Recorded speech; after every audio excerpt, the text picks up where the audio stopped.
Dennis added another entry onto his CV when Manbe eventually got them to the end in 10th. A driver who has an even longer record of entering the Safari was Frank Tundo, who first took part in the event in 1972, 40 years ago. It takes me hours to change the part. He was being navigated by his daughter Tasha, driving the winning car from last year, but they didn't get it to the finish this year when the alternator packed up. Azar Anwar is also an old hand at the Safari, having entered for over 30 years, including winning outright in 2004.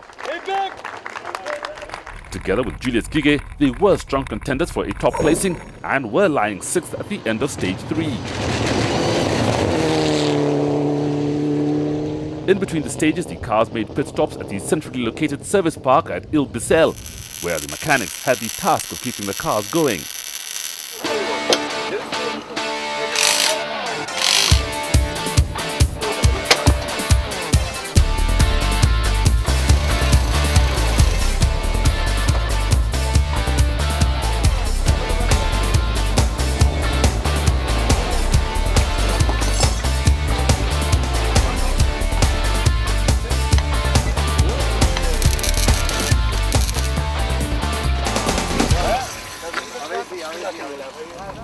Up at the front, the cars were now in the long stage 4, 87 kilometers of hard and technical driving.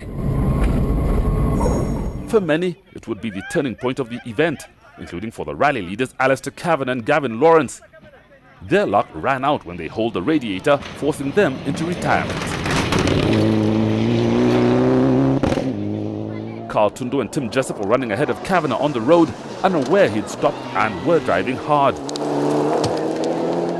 They were quickest by a huge margin, and with Kavanagh out, were the new rally leaders.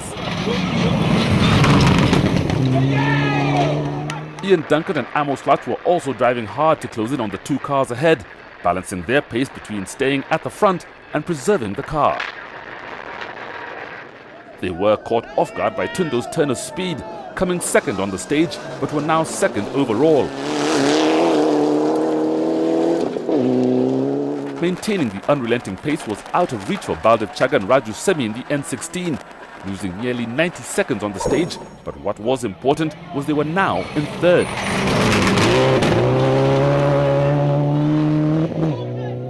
It was on this stage that Jas Mangat and David Israel's rally came to an end. The gear selector fork broke, relinquishing the lead amongst the foreigners. The Safari has always been prone to the unpredictable African weather, and as the cars headed around the hills, a storm broke overhead, filling the hundreds of gullies typical of a flash flood. Back at the start of the stage, whilst they were crossing a swollen drift, Charles Hinga and Job Njuro faced a torrent of water which swept the car off the road.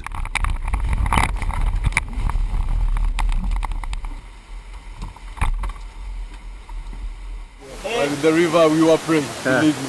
Past my driver, I was figuring out which side is he going to come out from.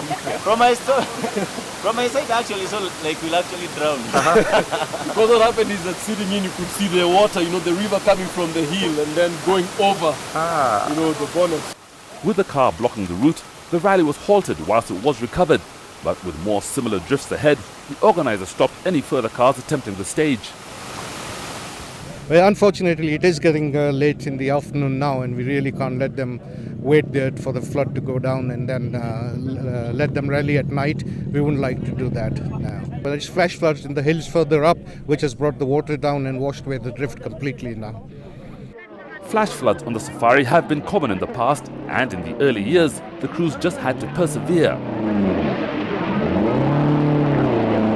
The crew driving this car in 1996 were lucky to get out when the car was swept off a bridge, leaving it firmly wedged in the riverbed after the water receded.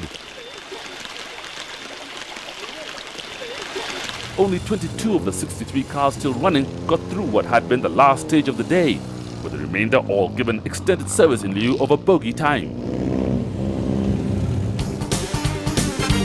On the leaderboard, it was all change. Carl Tundo was now in the lead, 54 seconds ahead of Ian Duncan, with Baldev Chaga in third.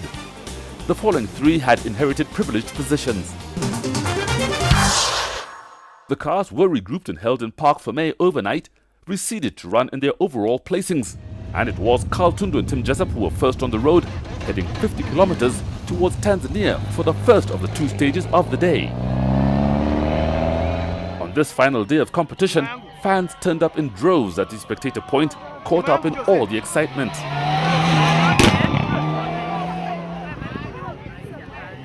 On this 60th anniversary, there was much interest in how well the classics did, as a reminder of the bygone days when it was these cars that were the frontrunners. There were 5 of these oldies entered, including the all-lady crew of Samira Khan and Chantal Young in a Mark I Escort, who put in a sterling performance. They did well to finish, considering the age and power of the car, and having got stuck, forced off when a steering bracket broke. Sadly, when I went off in a very wet part of the road, you know, just on the side, right on the edge of the road, and we just sank in, straight in. Took us a while to get out, and we lost about half an hour. Ramesh Vishram and Jaspal Mataru were in a Mark II Escort, which they got to the end of day 1 without a hitch, but on day 2 it went horribly wrong, redesigning the car on a fast left.